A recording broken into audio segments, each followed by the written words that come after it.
damos por formalmente inaugurada la Mesa del Más Allá. Y aquí están ya Ana Francis. Ana Francis, buenas tardes. Órale, muy bien. Habemos chavorruca con pañuelo verde, con zapatito lencho y lo más importante, despeinada. Muy bien. Despeinada. ¿Cuál es el zapatito lencho? A ver, dime por favor. El zapatito lencho, mira.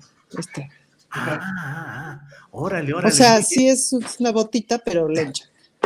Muy bien, Ana Francis, gracias. Horacio Franco, buenas tardes. Yo muy feliz también de estar aquí con la flauta, entonces. Óiganme, pues bueno, yo lo dejé en Zapopan, pero muy bien, Horacio. Ya fue, mira. Sí. Fernando Rivera Calderón. Hola amigas y amigos, qué gusto saludarlos en esta mesa del más allá. Yo pongo nada más mi cara que funge como caricatura. Hola amigos, ¿cómo están? Bueno, demos un saludo a quienes nos ven en Canal 22. Gracias. Bueno, pues hay muchas cosas interesantes en estos días. Les agradezco mucho que estemos en este viernes decembrino. Y miren, antes de empezar y para pedirles de inmediato su opinión, déjenme ponerles este video de 8 segundos solamente. Adelante, Andrés, por favor. Fíjate lo que te voy a decir, es bien importante. Santa María Purísima.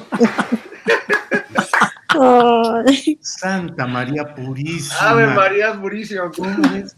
Estudiante de maestría de ciencias de la religión, de asuntos religiosos, Ana Francis Moore, ¿qué opinas de esta caída del cuadro de la Virgen de Guadalupe? Mira, Julio, cada tanto se presenta en el mundo señales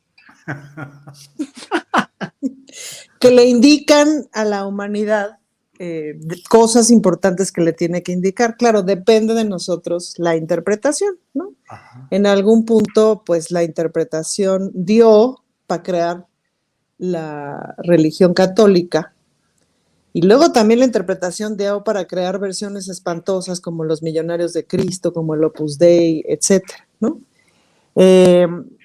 Pero hoy me parece que Nuestra Señora de Guadalupe nos está dando una señal muy clara. Esto sí lo digo como creyente, como teóloga. Me parece que es importante que ahorita terminando el programa empecemos nuestro camino a la villa, nuestra procesión, porque ahí hay una señal muy clara de que algo tenemos que hacer para detener a esta gente tan extremista, porque verdaderamente es un peligro y verdaderamente, pero fíjate que es muy bonito porque pues es que ya está dicho, Julio, ¿qué te digo? No puedo decir nada que sea mejor que la imagen que acabamos de ver, pues, o sea, sí. Lupita se expresó, fin, se acabó. Muy bien, Ana Francis. Horacio Franco, ¿qué interpretación de estos 8 segundos de Santa María Purísima?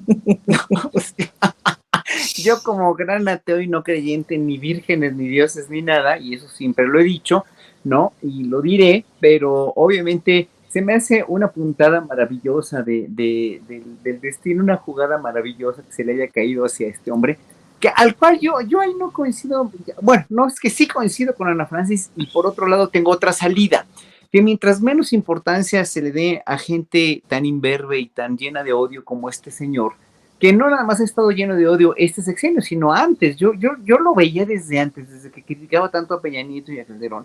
Este señor no tiene ninguna ideología establecida finalmente, más que lo que le da la extrema derecha que tiene, el confinarse a la extrema derecha y lanzar mierda contra toda la gente contra la que pueda lanzar. Así que me tiene sin cuidado, es una persona ya demasiado desprestigiada, ¿no? Y que sigue moviendo un puñadito de gente que pues finalmente tiene la necesidad de creer en él y tiene la necesidad o pues sí, la poca empatía con el mundo, diría yo, la poca empatía con el ser humano y la poca inteligencia, podría decirlo yo, también de situarse y ubicarse en lo que necesita el país, y por eso se van con líderes como este, pseudo líderes como este, ¿no? Lo mismo digo para toda la gente importante que está con él, ¿no? Y que finalmente, pues lo único que hacen es es echarse tierra a ellos mismos, escupir para arriba todo el tiempo. Así que no le doy la menor importancia a un señor como este, la verdad. Gracias, Horacio. Fernando Rivera Calderón, yo soy ateo guadalupano, he de decir, es así la mera verdad. Fernando, ¿qué opinas sobre estos 8 segundos del señor Gilberto Lozano, el dirigente de Frena, que estaba en plena alocución? Fernando. Pues yo creo como Ana que esto debe ser considerado un milagro más de nuestra Virgencita de Guadalupe, que siempre nos acompaña en los momentos más difíciles. Yo también, como el maestro Froilán López Narváez, soy marxista guadalupano, porque además creo que el culto a la Virgen y esta fe heredada de nuestras madres y abuelas y conecta también con ese fervor prehispánico, ¿no? Finalmente ahí está nuestra madre Tonanzi, ¿no? Ahí están esas viejas deidades femeninas, maternales, conectadas a la tierra y que bueno, pues tanto nos acogen y nos arropan en nuestros momentos de debilidad. Bueno, sobre todo yo era ateo hasta que una vez iba en un avión y se iba a caer.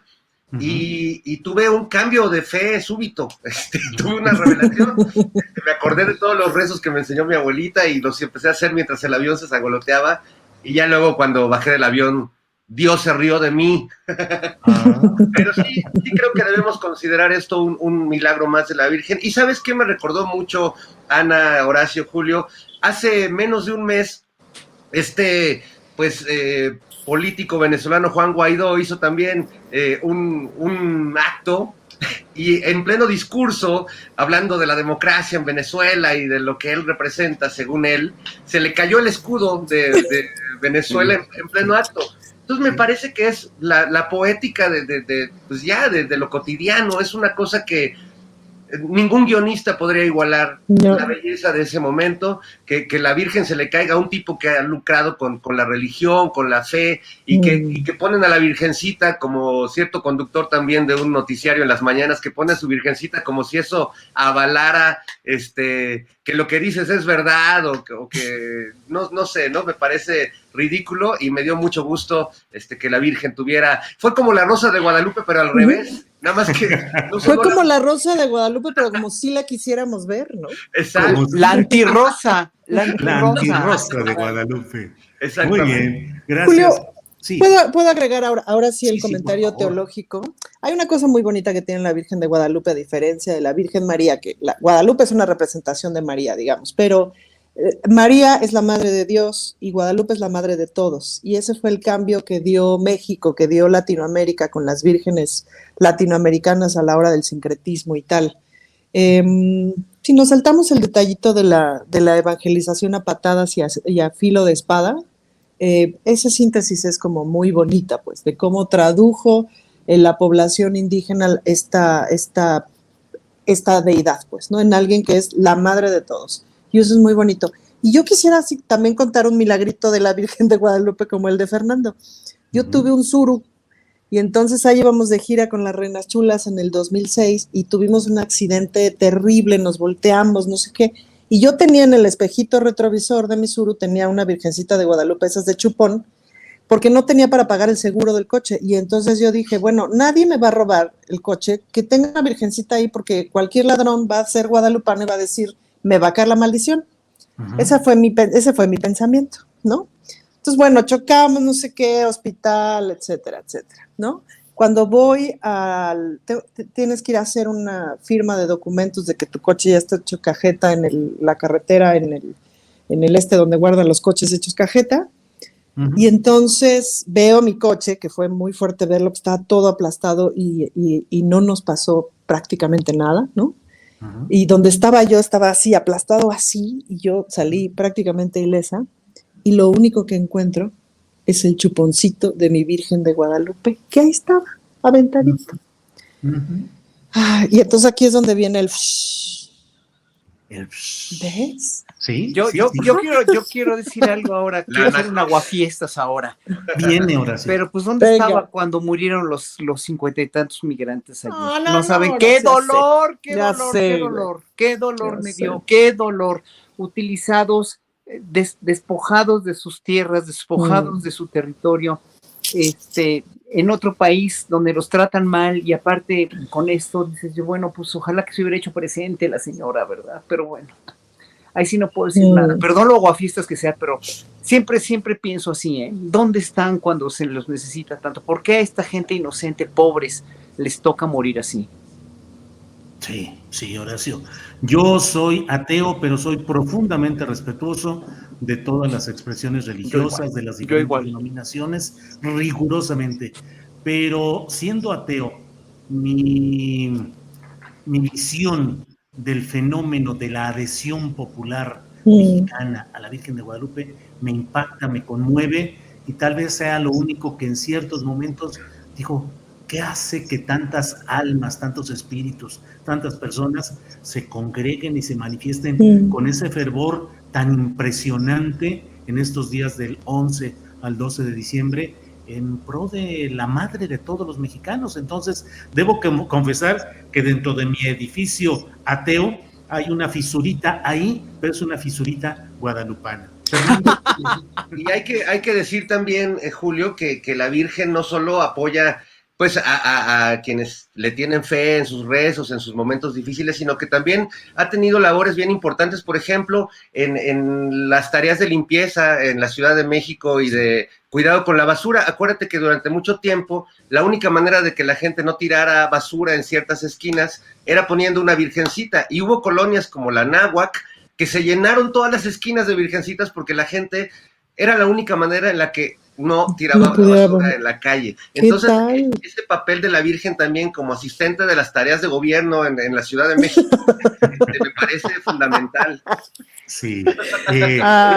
Pues sí, ahora, ese culto popular tiene una contraparte muy peculiar, que es el del culto a la Santa Muerte, que no es una virgen, pero que es también una adhesión. Digo, no quiero estigmatizar, pero muchos de quienes son detenidos por actos delictivos, muchos son relacionados con este culto de la Santa Muerte. No quiero decir que todos los seguidores así lo sean, pero hay esa referencia.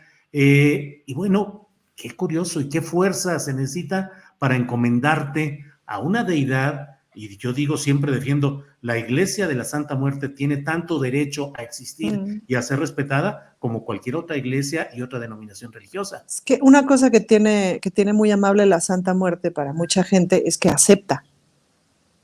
Es decir, aceptas, sí, pues sin importar lo que acabas de hacer. O sea, también no olvidemos que, por ejemplo, justo en el primer cuadro de la Ciudad de México, que es en donde está la Iglesia de la Santa Muerte, hay muchas familias que después de tantos años, la familia completa vive del crimen. Todos los integrantes de la familia, pues, ¿no? Eso es lo que nos ha dado este sistema, pues, ¿no? Como dato curioso, perdón, nada más, algún compañero reportero me contó que Genaro García Luna en su despacho tenía un altar importante a la Santa Muerte. Nada yo creo que a San Malverde también, ¿no? A San Malverde, claro. el de Sinaloa, ¿no? En Culiacán, sí, la capilla a Jesús Malverde en Sinaloa, que es a donde van y se encomiendan y dejan ahí dólares, instrumentos de fuego. Yo una vez estaba dando un concierto en Culiacán y llegaron los narcos a interrumpir el ensayo. Un chavito como de 15, 16 años entró a la iglesia donde estábamos ensayando preguntando dónde estaba el padre para darle un fajote así, pero un fajo de billetes de $100 que dije, híjole, no, nos preguntó que dónde estaba el altar de la Virgen para darle su propina porque los había salvado de un tiroteo. Así, no, bueno, obviamente la fe mueve montañas, ¿no? Y mueve mucho dinero también. Ahora, lo que es muy interesante, Julio, con estas cosas es preguntarnos, porque nosotros 4 nos dedicamos a lo legal, digamos, ¿no? Ahí nacimos y ahí hemos crecido y ahí nos hemos desenvuelto. Y eso es una forma de estar en el mundo, pues, ¿no? Y eso te hace mirarte al espejo de una determinada manera. Amén de que ya sabemos cómo es el desgraciado de Rivera Calderón. Pero en general, digamos, suponemos que podemos vernos al espejo y estar en paz. Pero ¿qué será? ¿Cómo será esa mirada en el espejo cuando naces en un otro espacio de la delincuencia o cuando, como Genaro García Luna, transitas hasta allá y llegas hasta allá? Porque el brother no empezó así, digamos, él no nació así, sino fue hasta allá. ¿Cómo será ese enfrentamiento al espejo todos los días? ¿Será que la Santa Muerte ahí en tu oficina te ayuda a transitar eso? ¿Qué será? Eso tiene la Santa Muerte, que te abraza aunque seas Genaro García Luna. Yo no sabría si Guadalupe te abraza aunque fueras García Luna. Y otro dato que también me parece muy interesante es que la fe católica ha bajado un montón, según las encuestas del INEGI, pero el guadalupanismo ha subido mucho y eso no necesariamente aparece en el INEGI. Y eso es interesante, ¿no? Y nos falta un santo, otra deidad de esta época mexicana, que es San Juditas Tadeo, el patrono de las causas imposibles. Sí. Que, por ejemplo, yo veo que mi mamá, que antes era mucho de Jesucristo, ya cambió a San Judas, porque San Judas es como un Cristo más prendido, tiene de hecho su mechita. y tiene una devoción. Hay que ir a la iglesia de San Hipólito, bueno, incluso ahora que se volvió a juntar la banda, también muchos devotos de San Judas que se dedican a las cuestiones de la ilegalidad, pero también mucha devoción de gente buena y fervorosa y religiosa, con este otro personaje que en México creo que junto a la Virgen de Guadalupe y quizás la Santa Muerte se han vuelto una santísima trinidad. Tres íconos verdaderamente, realmente maravillosos del pueblo mexicano, y hay que respetarlos además.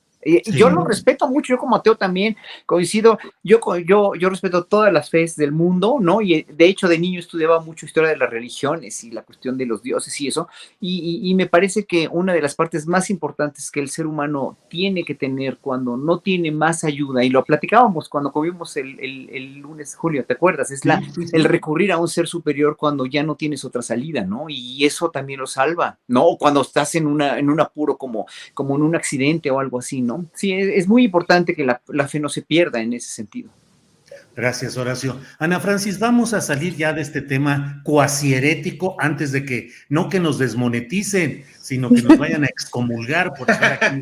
No, ahorita es cuando está cayendo el billete, Julio. Es que no estás entendiendo nada. Que venga el del fajo de los $100, a decir, aquí, mira. Así, mira, 3 para Julio, 2 para la Virgencita de Guadalupe. Así es. Ana Francis, hay otro hecho que también es de una profunda fe. Durante 70 años, los aficionados del Atlas no han podido ver lo que es un campeonato. 70 años sin que vean lo que es tener un campeonato. Ha habido, creo que 90 campeonatos en ese tiempo, porque hay una temporada en la cual son 2 por año, 90, y nunca han podido ganar uno, y ahora están ya encarrilados a la posibilidad el próximo domingo de resultar campeones, aunque bueno, perdieron ayer en León, pero 2... en fin, ese no es el tema en este momento, sino, Ana Francis, ¿hay algo que tú hayas anhelado en tu vida y no hayas conseguido y que creas que no vayas a conseguir? Y que crea que no vaya a conseguir. ¿No puede ser algo que sí se consiguió? Bueno, sí, que se consiga, pues. Yo anhelaba ver en las marchas feministas cuando íbamos, que éramos de a 250, Ajá. que allí íbamos caminando del Monumento a la Raza, ¿no? Por Torre Reforma, no sé qué. Pues yo anhelaba que fuéramos miles, que fuéramos millones, ¿no? Uh-huh. Y en algún punto dije, pues no va a pasar, güey, el feminismo es complejo de asumirlo como propio, es muy confrontador, me explico, hay que meterse y son muchos cambios y luego, pues eso, otra vez te tienes que enfrentar al espejo y decir, ¿yo qué estoy haciendo? ¿Por qué reproduzco el patriarcado? Es un pedo. Entonces dije, no va a ser masivo, güey, esto no va a ser masivo. Y de pronto, gracias a Donald Trump, vimos esa multitudinaria manifestación con sus gorritas rosas, ¿se acuerdan? De aquellas mujeres. Y luego el 8 de marzo del 2019 en México, ¿no? 19. Que, moverte te costaba, sí, ¿no? 2019. 19. No, ¿qué? fue del 20. No, 20, fue ¿no? ya, Fue del 20, ya cuando iba a empezar la pandemia. Fue el 8 de marzo. Sí, fue la del 20. Rayita antes de la pandemia. Ajá. Sí, fue la del 20, que fue multitudinaria. Pues, ¿no? Uh-huh. Eso me dejó, o sea, no, en mi plan de vida, en mi carta astral no estaba que pasara, pues, ¿no? Uh-huh. Y eso me sorprendió muchísimo, me gustó, obvio, pues, ¿no? Uh-huh. Y ese mismo, antes de esa marcha del 2020, en esa vacación de diciembre, andaba yo puebleando por los pueblitos del Estado de México y junto a un mercado estaba un puesto de estos de discos piratas y estaban sonando la de El violador eres tú en versión punchis punchis como para disco. Entonces dije, no manches, esto ya se hizo masivo. Eso me gustó. Gracias, Ana Francis. Horacio Franco, ¿tu campeonato del Atlas personal cuál es?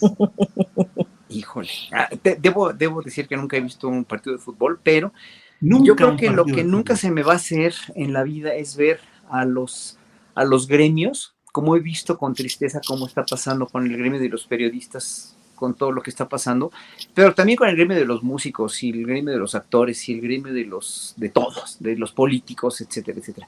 Nunca voy a ver a los gremios hermanados por un bien común sin empezarse a hacerse pedazos, ¿no? O a tirar basura o tirar mierda.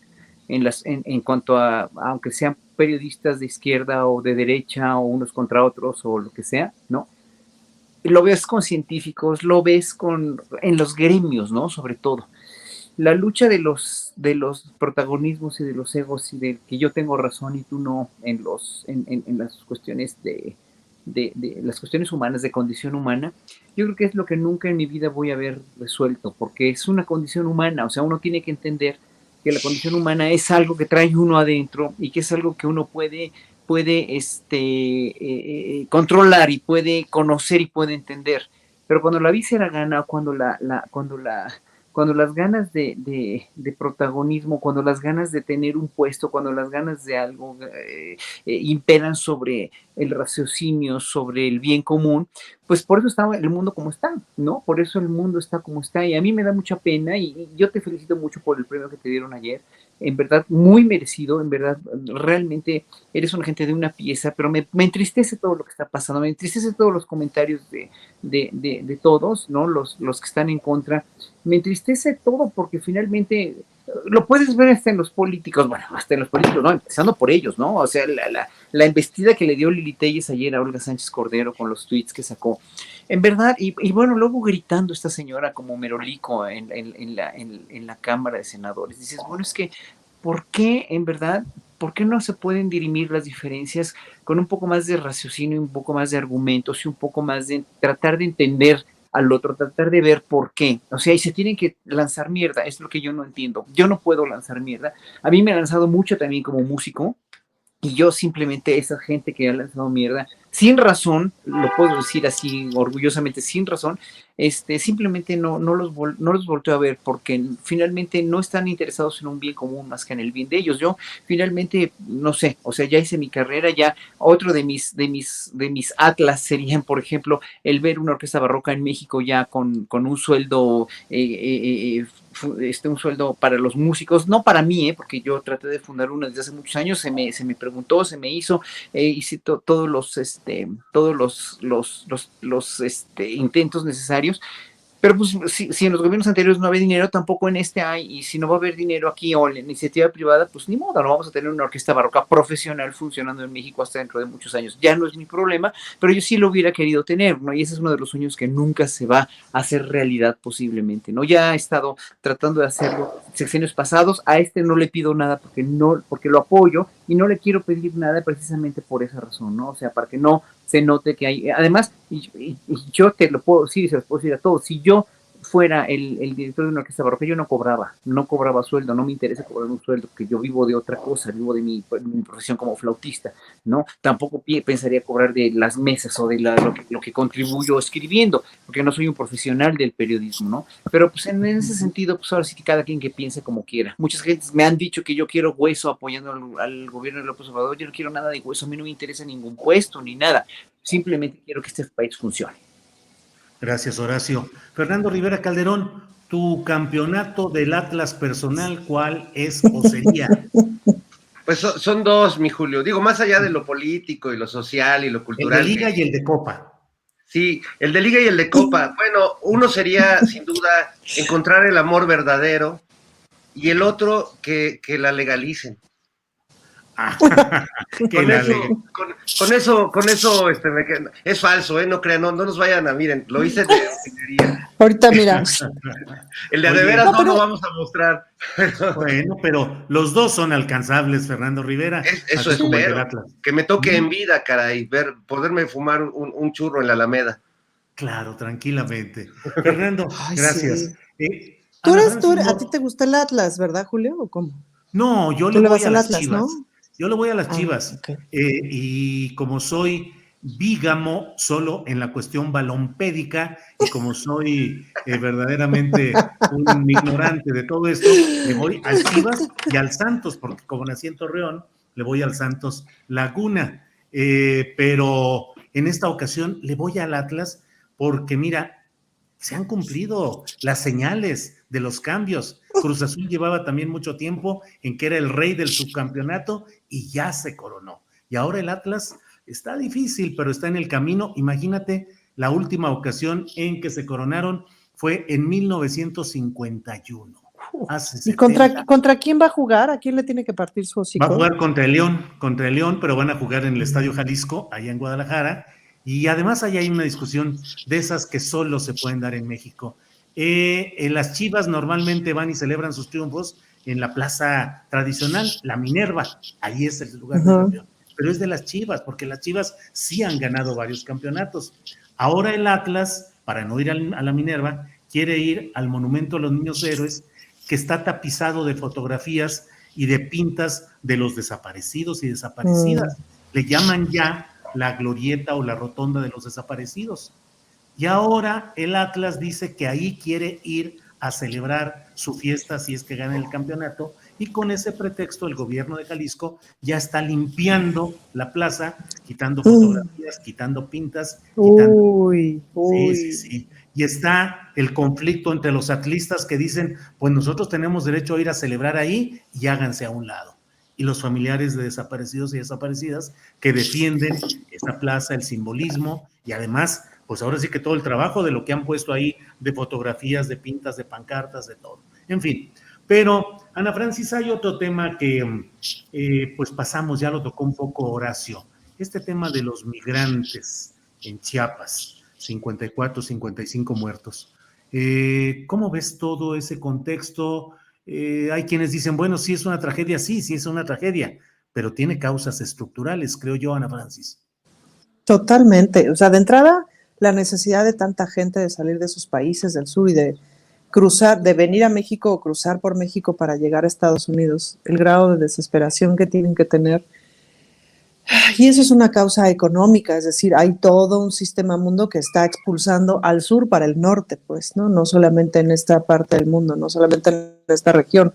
Creo que en esta región ahorita se está acentuando y ahorita es más grave, pero recordemos esas imágenes de las migraciones de África hacia Europa, del mundo árabe también hacia Europa, por Grecia y tal, y la cantidad de fotos que le dieron la vuelta al mundo de esas migraciones, de cómo se trepan a los barcos como pueden y cómo cruzan como pueden.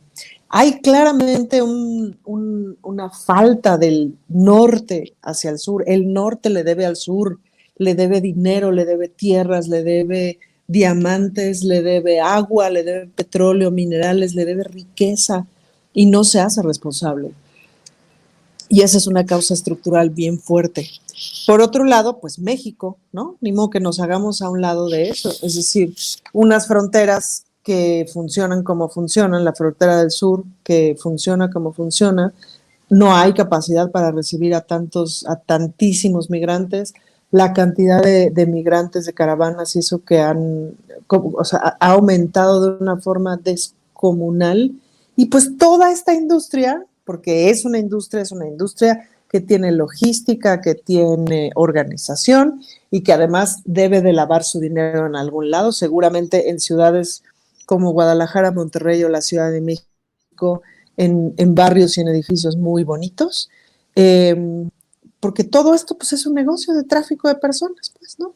Y es el negocio más miserable del mundo, o de los más miserables del mundo, pues, ¿no? Porque todos de pie, me explico, o sea, todo está mal, todo está jodido, todo está jodido de parte de este mundo que hemos creado que hace que expulsemos a las personas del sur al norte, que hace que el norte no se haga cargo de su responsabilidad, que hace que este país en el que nos toca vivir sea este país de tránsito, que a veces acoge y ayuda y que la mayor parte de las veces recibe a palos y otra parte de las veces colabora para que este tránsito genere un montón de dinero en el negocio de la esclavitud. Sabemos que mucha gente de la que va en esos trailers, cuando logran llegar, pues van a ser cooptados por el crimen organizado para ser esclavizados en los campos, etcétera, para que ser esclavizados y morirse hasta que ya no den más, pues, ¿no? De explotación. Y otros tantos van a lograr cruzar al otro lado e intentar tener una vida más o menos digna, pero es literal como el juego del calamar.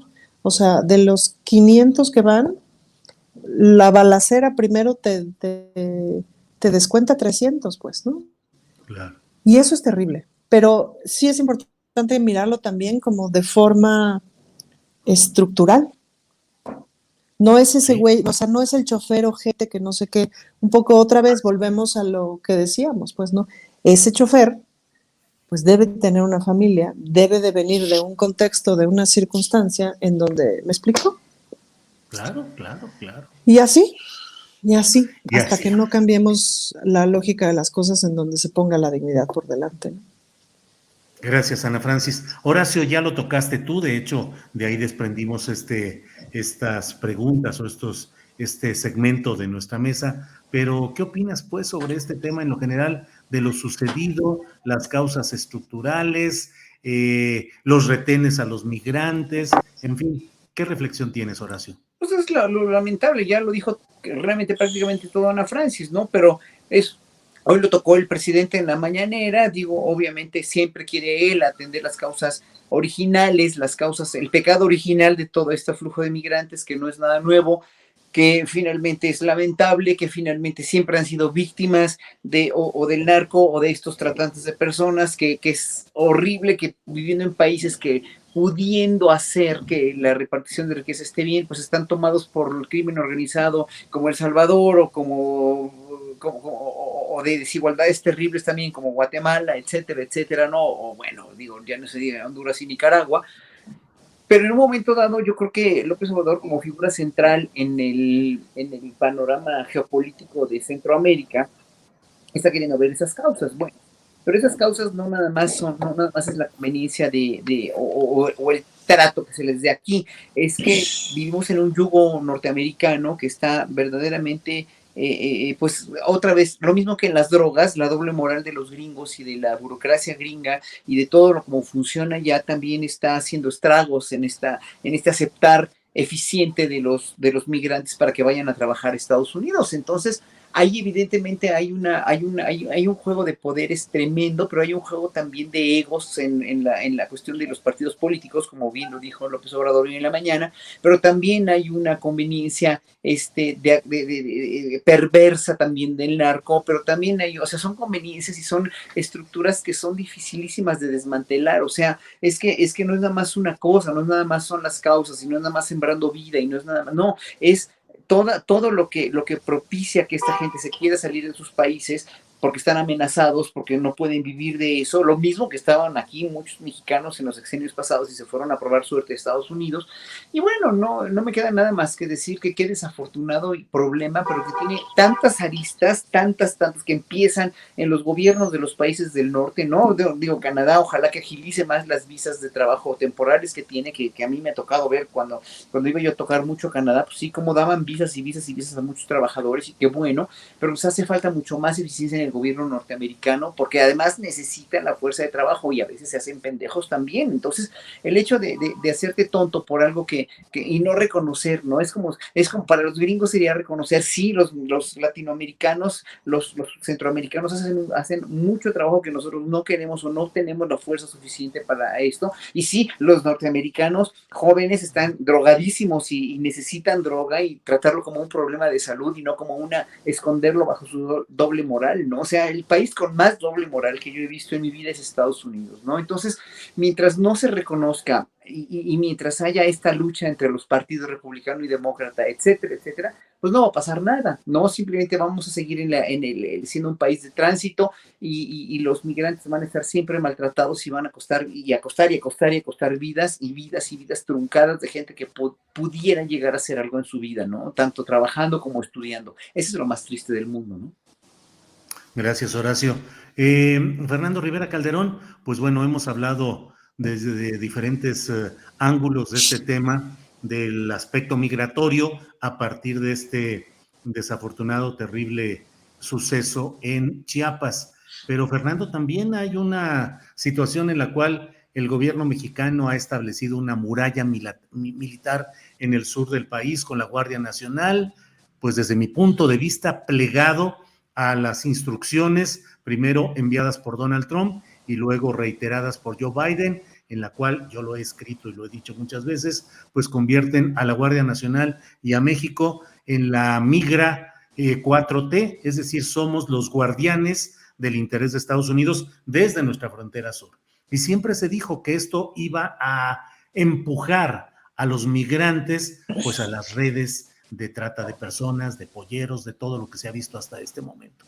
¿Qué opinas de lo que sucede por allá y de lo que tengamos también estructuralmente los mexicanos, pues de responsabilidad en todo esto, Fernando? Es que es un despropósito por donde se le mire. La verdad es que desde los tiempos de Trump, que vimos las presiones que el gobierno estadounidense puede ejercer sobre el gobierno mexicano para salirse con la suya y convertir a la Guardia Nacional, como dices, en una extensión de la Border Patrol, ¿no? Trabajando en México y generando además dos grandes embudos de población migrante como son nuestra frontera sur y la frontera norte, que también empieza a acumularse tal cantidad de personas ahí que no tarda en dejar de ser manejable ya en términos, ya es una situación muy complicada, de toda la gente que se está quedando en la frontera con Estados Unidos y de toda la gente que se está quedando en la frontera del sur. Entonces, es un problema tremendo porque no hay una solución milagrosa, no hay una solución a la Chertorivsky de 15 días o de Fox de 15 minutos. Esto es un tema que, aunque a muchos les moleste la reiteración de hablar del sistema, del neoliberalismo, del capitalismo, pues sin duda es una consecuencia de sistemas depredadores sociales que convierten a los países en maquiladoras de mano de obra barata, que entregan a sus países al crimen organizado, a la delincuencia, y bueno, pues que obligan a las personas en una situación verdaderamente desesperada a migrar, y no va a terminar, al contrario, parece ser un problema que se está agravando y que incluso países que tienen actualmente el gobierno mexicano, pues tiene otra postura aparentemente más humanista, pues no le queda de otra más que actuar según los protocolos no humanistas de los Estados Unidos, que nos tienen agarrados de, no sé cómo decirlo de manera sálvase a la parte, dicen. De sálvase a la parte, ¿no? Entonces, creo que es una situación muy complicada para el gobierno mexicano que sea, o sea, en este caso le tocó lidiar con esto a López Obrador, pero quien llegue va a heredar este problema, y creo que también valdría la pena hacer la reflexión de que más que culpar exclusivamente las políticas de los gobiernos y de Estados Unidos, que sin duda tienen mucho que ver en este campo de cultivo de miseria, de abuso, de esclavitud, pues creo que tenemos que asumir que el problema de la migración es un problema de todos, que cada individuo en esta sociedad tendría que intentar hacer algo, decía el padre Solalinde hace tiempo a toda la gente que se pone muy, muy religiosa y habla del espíritu navideño en estas fechas, y decía, ¿por qué no invitan a su casa a un migrante a comer? ¿Por qué no invitan a un migrante a pasar la Navidad? ¿Verdad? Que ya no llega tanto la bondad navideña, ya no llega tanto su cristianismo. Yo creo que tenemos socialmente que reconsiderar nuestra relación con los migrantes, porque va a ser una relación cada vez más larga y más nutrida. Claro. Gracias, Fernando. Tengo que decir algo rápido en cuanto a la Navidad. Es que también tienes que entender, Fernando, que la Navidad para mucha gente, y te lo digo con todo mi ateísmo, y lo Grinch que soy, ¿no? Mi marido decora la casa precioso y todo, pero yo soy muy Grinch, yo no celebro nada, nunca he celebrado Navidad, pero la mayoría de la gente celebra Navidad por una cuestión familiar de reunirse y de gastar dinero y de tragar y tragar y tragar, todo lo contrario a la fe cristiana. O sea, esa es una de las dicotomías más extrañas del ser humano, ¿no? Celebrar Navidad a lo ostentoso, ¿me entiendes? Y eso, pues, obviamente, como tú bien dices, estoy muy de acuerdo contigo, deberían invitar a un migrante para invitarlo a comer, aunque no, aunque tú comes más sencillo, pero le das a ese migrante de comer. Yo creo que sí deberíamos portarnos mucho más como una sociedad, pero cada quien ve por sí mismo, ¿no? Como ayer, la misma reunión con los empresarios, ¿no? De López Obrador, exactamente lo mismo. O sea, ellos ven por ellos, ¿no? El presidente ve por todo el país, ¿no? Pero ellos ven por ellos, los migrantes ven por ellos y Estados Unidos ve por su pueblo también, aparentemente, ¿no? Sí, así es. Gracias, Horacio.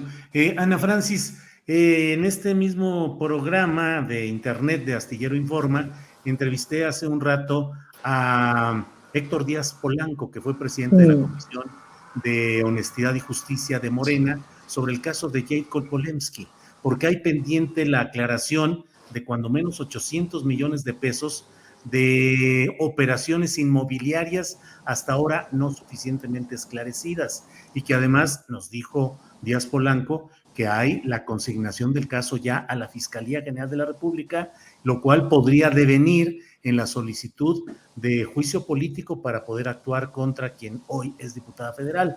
Te menciono esto porque además de ese caso de quien fue presidenta interina, pero con una gran capacidad y poderío de Morena, está ahora el caso de Miguel Ángel Mancera, quien fue llevado por la izquierda electoral, en aquel tiempo PRD, a la jefatura del gobierno de la Ciudad de México, y que desde mi punto de vista hizo de ese cargo pues un compendio de corrupción, de frivolidad, de abandono, de un desaseo total. Sin embargo, la fidelidad electoral de la izquierda no quiso criticar en su momento. Debo decir que yo como columnista lo hice desde el primer momento, pues la pertinencia de llevar un personaje así a la jefatura del gobierno capitalino, y ahora hay la exigencia de castigar lo que antes, cuando menos desde ese flanco de la izquierda electoral, se permitió y se impulsó. Sobre este tema de Mancera, ¿qué opinas? ¿Qué fue lo que pasó en ese lapso? ¿A dónde nos llevó la administración de Mancera? ¿Y hacia dónde puede ir esta exigencia de castigo a algunos de sus personajes que ya están consignados o presos, y del propio Miguel Ángel Mancera? Ana Francis. Yo he pensado también mucho con respecto al sexenio de Miguel Ángel Mancera en términos de qué pasó, ¿no? Yo te puedo decir, por ejemplo, qué me pasó a mí a nivel personal, porque lo tengo muy claro ahora. Cuando el fraude de Calderón, a los días fui a una fiesta de feministas. Cuando tomó posesión, a los días fui a una fiesta de feministas, y estaba Marta Lamas afuera de la fiesta, porque a Marta Lamas no le gustan las fiestas, pero sí va, porque hace acto de presencia, pero se sale y afuera se pone a leer, ¿no? Estaba Marta Lamas afuera leyendo, me salí a platicar con ella, y le decía yo, qué desesperación de lo nacional, porque Calderón, porque qué horrible, porque el fraude, porque el movimiento, no sé qué. Y ella me dijo, hay que trabajar en la Ciudad de México. O sea, no te claves, tenemos mucho que trabajar en la Ciudad de México, y con Marcelo Ebrard vamos a poder trabajar muchas cosas. Entonces, pongamos el corazón en la Ciudad de México y pongamos el trabajo en la Ciudad de México. Y en efecto, con Marcelo Ebrard, en los temas feministas y de la diversidad, avanzamos un montón, pero un montón, pues, ¿no? Y claro, luego Mancera, pues le da su respaldo, luego Marcelo le da su respaldo a Mancera, pues, ¿no? Y entonces no conocíamos a Mancera. Tuvimos las feministas reuniones con diversas personas que podían haber sido candidatas, y pues la verdad es que no conocíamos a Mancera, no nos daba ni buena espina ni mala espina. Confiamos un poco en el respaldo de Marcelo Ebrard. Y se cortó un poquito ahí, se cortó un poquito Ana Francis. Cuando empezó, ayer en diciembre del 2012, cuando en el Zócalo, ¿se acuerdan? Hubo, hablaba yo del 1 de diciembre del 2012, cuando el estacionamiento de Peña Nieto y luego la represión, que la represión pues vino del gobierno de la Ciudad de México, pues, ¿no? Claro. Entonces que fue así, ay, no, y a mí me dio una cosa porque era Peña Nieto en lo federal, o sea, no sabíamos si peor o más o menos igual que Calderón, pero era horrible, pues, ¿no? Entonces, a mí sí me pasó una cosa de no puede ser horrible lo federal y no puede ser horrible lo local. Lo local no puede ser horrible, porque me voy a morir, ¿no? Entonces, sí hubo una cosa como de no quiero ver, no quiero ver, no quiero ver. Y también es cierto que en lo que tiene que ver con los derechos de las mujeres, en lo que tiene que ver con cuestiones de diversidad sexual, con el trato con nuestras comunidades y tal, estuvo bien. Es decir, se avanzaron un montón de cosas. Claro, hubo un robadero del tamaño del mundo, pero no fue tan evidente. A mí me quedó, o sea, sí me pasó una cosa como de ya pasemos por este sexenio, por favor, ya que termine para ver si logramos hacer otra cosa, porque no se puede hacer nada. Y me quedó absolutamente claro en el sismo del 17, en donde no hubo Estado que respondiera, pues, ¿no? Y ahí me quedó claro como todo el desastre que era, todo lo que se perdió, pues, ¿no? En términos de cultura, en términos de diversidad, en términos de mujeres, pues hubo muchos apoyos de muchas cosas, hubo diálogo, hubo conversación, hubo funcionarios aliados, pues, ¿no?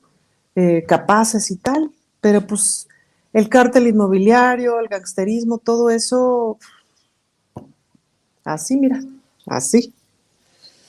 Sí, así es. Entonces, pues sí. Así es. Bueno, Horacio Franco, por favor, tu opinión sobre estos temas. Estamos hablando en general de Mancera, toqué el tema Jadecol, pero la pregunta central es cómo la izquierda electoral ha llevado personajes así a pesar de antecedentes, en el caso de Mancera, de ningún compromiso real con las políticas de izquierda y sin embargo seguir adelante. Les recuerdo que nos quedan como 3 minutitos, Horacio, 3, Fernando, antes de darle las gracias a quienes nos ven en el canal 52 y luego seguimos nosotros en este mismo canal. En el 22 dirás, ¿no? 22 dijiste 52. Sí, 22, 22. Es que ando muy internacional. Canal 22, desde luego. Muy bien. No, mira, izquierda, derecha, centro, de cualquier manera, a México se le acostumbró por un modus vivendi de los políticos que cualquier puesto en cualquier lugar, de cualquier partido, de cualquier ideología y de cualquier creencia, era para robar y era para hacer negocio, ¿no? O sea, por muy priistas o por muy panistas o por muy perredistas que pudieron haber sido, en el momento en el que se les ofrecía un puesto de esa envergadura, de esa importancia, de esa magnitud, tenías que hacer concesiones para robar y para dejar que los de abajo y de más abajo y de más abajo robaran. Eso fue el declive de México. O sea, es que no es por nada, cada conferencia mañanera Andrés Manuel dice lo mismo, ¿no? Es que el mal más endémico, el mal más terrible, endémico de la corrupción, que permeó hasta en todo. O sea, no había manera de zafarse de esto, ¿no? Y espero que ya haya una manera de zafarse de esto cuando haya un examen de conciencia de cada funcionario, de cada agente, de los partidos, de cada ciudadano, de ser de otra manera, de que esto no podía seguir así, que no puede seguir así, que no podemos seguir en la vergüenza, porque es una vergüenza absoluta vivir en un país donde todo es corrupción, donde todo fue simulación y corrupción, y donde pudiendo ser uno de los países más ricos del mundo por los recursos que tenemos, nos hayan llevado a todo esto. Y no nada más con el neoliberalismo, fue desde la conquista para acá, o sea, pero tenemos, hoy por hoy, es la única oportunidad que tenemos histórica de enmendarlo. Yo por eso voy a seguir creyendo en este gobierno hasta que, en verdad, hasta que no salga algo terrible, pero no creo que lo haya dentro de los más grandes, de los más altos poderes, como López Obrador y su gabinete. Pero, obviamente, pues oyes de cosas que pasan en el gobierno de la Ciudad de México, en los gobiernos estatales, etcétera, etcétera. Y sí, dices, bueno, esto parece aparentemente está cambiando, pero no va a cambiar nunca. O sea, y es que en verdad yo, la única fe que tengo es la fe que podamos reflexionar los seres humanos, los mexicanos, para poder hacer un país diferente. Pero si no lo hacemos nosotros, como cada semana lo digo aquí, no lo va a hacer el presidente solo, no lo va a hacer el gabinete solo, no lo van a hacer los morenistas solos, porque pues ya ves que en Morena se infiltró toda esa gente que está causándole tanto daño a la imagen de un partido o a un movimiento. Pues sí, obviamente es lógico, porque no había, o sea, tenían que escoger de todo para poder hacer un triunfo en las elecciones. Ya lo tenemos, pues ahora sí a enmendar errores. Bien, Horacio, gracias. Fernando Rivera, te toca el último comentario de este segmento antes de dar gracias al canal 22. Fernando. Así que tienes que ser brillante, Fernando. Adelante, sin estrés. Por favor, sí. Y hay que decir que antes de dar gracias al Canal 22 y a la Virgencita de Guadalupe, como decía el ratón Macías, todo se lo debo a mi manager y a la Virgencita de Guadalupe. Claro. No, pues nada, abonar a lo de Mancera. O sea, Mancera cuando llegó al poder en la Ciudad de México, yo recuerdo que lo entrevisté cuando estaba en la radio en aquellos tiempos, y parecía como una buena persona, y luego me di cuenta que era un mustio, una mosquita muerta, porque en realidad de buena persona no tenía nada, y bajo esa apariencia de alguien sereno y con su vocecita así como que hablaba, no, sí, vamos a cambiarlas, y de pronto te vas enterando de la serie de truanes a los que cobijó durante su gobierno, y que bueno, yo sí espero que,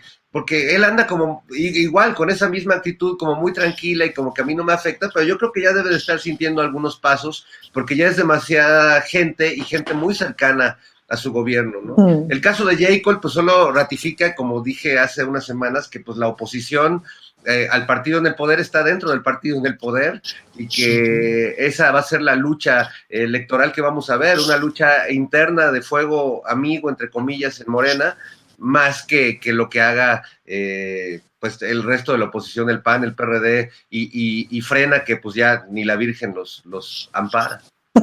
Hasta con eso. Julio, Bueno, ¿puedo decir sí. un último comentario de Mancera que es muy interesante? Sí. Mancera fue un tipo muy progresista, pero un ratero.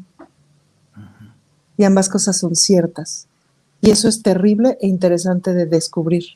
Es como leer mal y no decir mentiras. Dale, así. Bueno, Carlos Salinas de Gortari también es una persona brillantísima, o sea, nadie le quita lo brillante. No, pero yo no estoy diciendo brillante. Yo no pero estoy diciendo pero fue brillante. maquiavélico. Claro, pero no estoy hablando de brillantez. Estoy hablando de que era un tipo abiertamente afín a lo LGBTI, abiertamente a lo feminista. Oye, y era en te serio. tengo que contradecir, porque cuando yo era consejero de cultura de la Orquesta Filarmónica de la Ciudad de México, contrataron a un director homófobo con el único que tuve problemas de homofobia. Fue por el que nunca lo he visto, pero le dieron un disco mío, me vio y dijo, ay, este es maricón, y lo tiró a la basura. Y ese director todavía está ahí. Yo protesté por ese estoy hablando de Mancera. La Filarmónica. Espérame, Horacio, el punto al que quiero llegar es que de pronto no nos confiamos del discurso progresista. Detrás puede estar un ratero que no tenga un problema con que tú seas gay. Un ratero progresista. Sí, un ratero progresista. Lamento que lo que sea más progresista es el reloj que nos indica que ya tengamos que darle las gracias a quienes nos ven en Canal 22. Muchas gracias. ¡Ay, la bestia! Bien, y seguimos aquí ahora en nuestro canal habitual. Así es que ahora sí, ese es el punto. Un ratero progresista, pues con cuántas banderas del progresismo se puede estar avanzando. Yo no quiero cargar demasiado la tinta, pero a mí siempre me pareció, yo veía a J. Cole asistiendo y haciendo proclamas socialistas, bolivarianas, chavistas, castristas. Yo decía, a ver, espérate, pero no corresponde la historia, la formación política de esta señora respetable en su actitud política, pero no corresponde con su pasado, y de pronto nos encontramos con gente que se vuelve ahí sí que más papista que el Papa, y que el otro día hice yo un comentario en estas redes de internet donde decía, cuidado con los provocadores, con los infiltrados y con los delatores.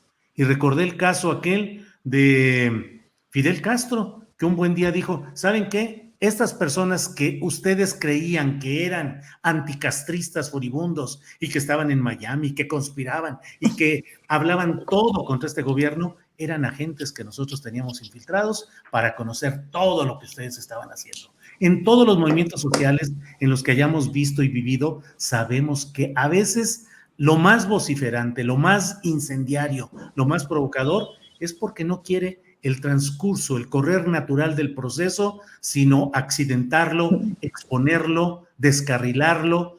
Siempre ha sucedido en todos los movimientos. Entonces, sí, las banderas de izquierda beligerantes, incendiarias, no garantizan ninguna honestidad. Ana Francis, sobre lo que tú estabas diciendo. Ahora, Julio, aquí me parece muy importante dejar claro que Fernando es un infiltrado, por ejemplo. ¿De veras? Se le ve claramente, O sea, mira mi dedo, mira mi mira mi dedo, dedo, o sea, Fernando. Mira mi dedo señalador como de Sandra Cuevas. no es Mira, músico ni yo nada de tengo eso, este infiltrado. es un infiltrado, míralo, ahí está en su personalidad verdadera. Ahí está, Exacto. bla, En bla, realidad bla. soy un reptiliano, Julio. Un reptiliano. Pero mira, por lo pronto Ana Francis se salió, dejó tiró la piedra y se escondió internéticamente, cibernéticamente. Se fue, nos abandonó. Ya se Ándale. quiere. Porque Fernando es un infiltrado y me cortó, Julio, ¿viste? ¡Ah, jales! Mis bots, le Oye, eché mis bots. Infiltrado. al licuado. Oye, ¿qué opinas, Ana Francis? Ya estamos en la parte final. Pues los postecitos, lo que quieras agregar, el tema que tú desees, por favor. Postre, dulce o amargo, aquí en esa gastronomía estamos. Ana Francis. Ay, el miércoles termino mi primer periodo ordinario de sesiones. Entonces yo les invito a que sigan la transmisión en vivo del miércoles, no la del Congreso, o sea, sí síganla en vivo si les da la paciencia y si les da el alma, pero yo creo que voy a estar tuiteando todo el día por pura diversión, porque seguramente ya voy a estar idiota del cansancio, entonces yo creo que mi Twitter se va a poner muy divertido, les invito a que me sigan el miércoles. Y a partir del viernes, del sábado 18, voy a empezar a hacer, no yo, digamos, sino una compañía breve, de teatro breve, una pastorela en los barrios de Coyoacán que se va a llamar ¿Qué chifoscas hace un diputado y por qué tan caro? Pastorela tradicional, claramente. Muy bien, ¿qué chifoscas hace un diputado? Horacio Franco, ¿qué chifoscas hace un flautista? Tu postrecito, por favor. No, pues mi postrecito es que la reunión de ayer con los empresarios del presidente, ¿no? Ambos se expresaron cada quien por su cuenta, ¿no? En términos muy positivos. Y yo creo que si ellos en un momento dado cambian su manera de pensar, porque a ellos no les ha ido mal, ¿no? O sea, cuando López Obrador anunció hace una semana y media, más o menos, que vino, no me acuerdo que el presidente Morgan Stanley o de, no me acuerdo qué, El de BlackRock. BlackRock, sí, Sí, creo que que sí. es el Pero verdadero poder económico mundial. que sí, que les preguntó él mismo a los mismos empresarios, pues empezaron a quejar de la reforma eléctrica y de todo lo demás, ¿no? Que si a ellos les estaba yendo bien y dijeron que sí, bueno, pues entonces ¿de qué se quejan, no? O sea, ¿de qué se quejan cuando en su país hay tanta gente que le va tan mal todavía, ¿no? Pese a los programas sociales, digo, México sigue siendo un país con un gran número de pobres, ¿no? Y una riqueza enormemente mal repartida. Entonces, bueno, ya que los empresarios entiendan esto, ya que los empresarios se empiecen a poner un poco más flexibles y sobre todo un poco más congruentes con lo que tiene que ser su país, que es México, que no es el Dinamarca que ellos soñaron vivir, porque entonces que se vayan a vivir a Dinamarca o a Noruega para que vean que ahí van a tener que pagar 3 veces más impuestos de los que pagan aquí y van a tener que acatar las leyes, cosa que nunca las acataron aquí, cosa que además corrompieron a mucha gente y se corrompieron ellos. Entonces, por ello se empieza, ¿no? Entonces, si va a haber un diálogo entre empresarios prominentes y el presidente y un entendimiento, yo creo que esto puede llegar a un mejor término, ¿no? Ojalá que no sean hipócritas y ojalá que la hipocresía precisamente no sea su leitmotiv para seguir en un momento dado dándole avión y haciendo lo que se les dé la gana, que creo que no. Y cuando entiendan los legisladores de oposición que con argumentos y no con denostaciones y no con groserías baratas como la de la señora Telles, se va a lograr un entendimiento democrático en México, pues va a empezar un poquito a cambiar la cosa o a perfilarse de otra manera y ya no vamos, incluso si la oposición llegara por cualquiera de sus frentes a tener un candidato digno de competir por una elección justa y honesta y ganar terreno, tal vez no para el siguiente sexenio, sino para el otro. Bueno, podrá haber un equilibrio de poderes muy bueno, pero esta transformación que está iniciando este gobierno no tiene vuelta atrás, es muy difícil dar vuelta atrás, como le dijo Claudia Sheinbaum en su informe hace 2 días, ¿no? Bien, Horacio, gracias. Fernando Rivera Calderón, por favor, denos usted su postrecito según las indicaciones de la gastrónoma Ana Francis Moore. Muy Espía.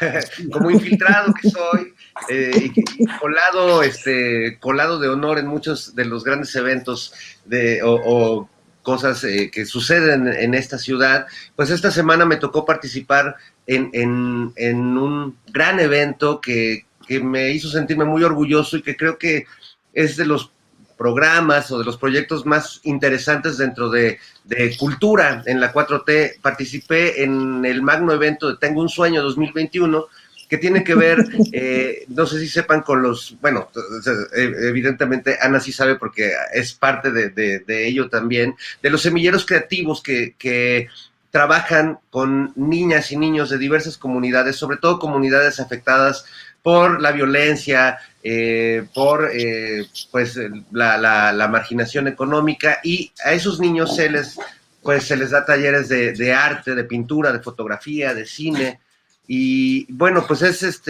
Perucho, ¿qué pasó? Perdón, es que Perucho... Está bien, que opine, que se infiltre. Creo que quería opinar. Bueno, la cosa es que fue una experiencia muy hermosa poder trabajar con los niños en una parte del proceso y acompañarlos en esta gran presentación que tuvieron en el Auditorio Nacional, donde pues niños de todas las comunidades que hablan todavía sus lenguas originarias, que se sienten orgullosos de vestir pues su ropa tradicional. Entonces realmente fue una experiencia muy bella que espero que tenga esta continuidad. Ya es la segunda vez que sucede. Tengo un Sueño, sucedió antes de la pandemia, sucede ahora nuevamente, y pues ojalá siga generando y estimulando este talento nacional que tenemos tan valioso, con tantas niñas y niños realmente con un talento impresionante, y que sin duda van a regresar a sus comunidades, y en sus comunidades seguirá la marginación y seguirá la violencia, pero ellos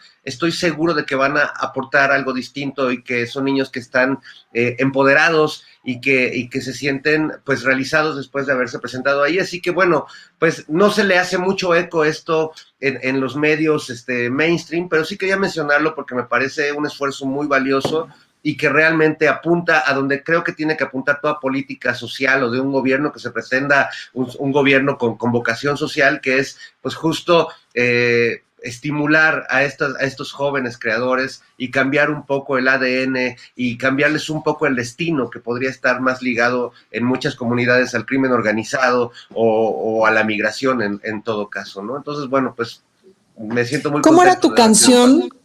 Era Oye, yo... ¿cómo era la... me hicieron un casting y resulté ser el chofer de un micro de Catepec. Los niños de Catepec me escogieron para ser el chofer de un micro que los iba a llevar a la fiesta, y cantaba una rola que decía más o menos así: súbale, súbale, pásele, venga, che. El venga, che era poético.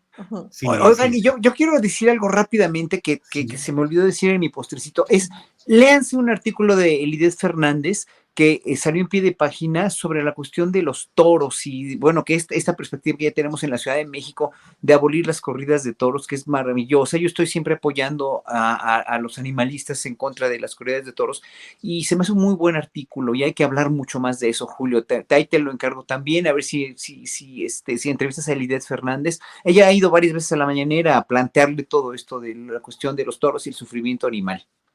Muy bien, sí, gracias, Horacio, lo tomaremos, lo tendremos presente. Bueno, pues no, quienes estén siguiendo este programa, después de esta mesa vamos a entrevistar a Adriana Urrea, la titular del Sindicato Único de Trabajadores de Notimex, que hoy tuvo una audiencia en la Fiscalía General de la República. Vamos a ver qué sucedió, la tendremos a ella enseguida de esta mesa.